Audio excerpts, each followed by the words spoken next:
ikio avy amin'ny tokonna azoko fanavotana ary izy ariany mono tena vatolapikio sady izy ariany kono tena fanavotana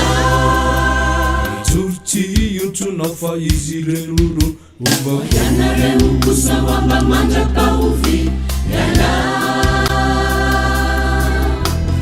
mandrapahovina ny fofonan'olo marina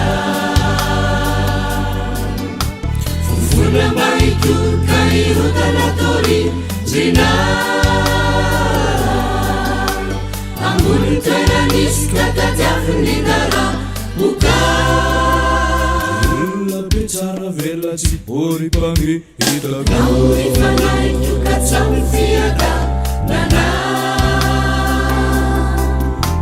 ao amin'andriamanitra zay amtenaiko fatratra ary izy reriany mono tena vatolapikio sady izy reriany kono tena fanavotana tsoritsy iontsonao fa izy renoro ovakan'andriamanitra tokony fanavotana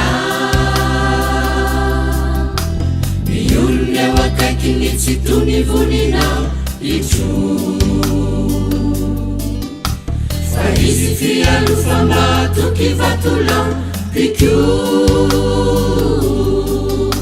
ta amin'ny ametrana ny toky rivao kany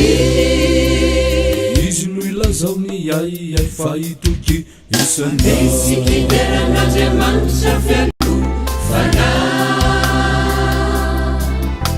maniraka ny zanany itondra fanavotana mananasika ho afaka mijotapafakesana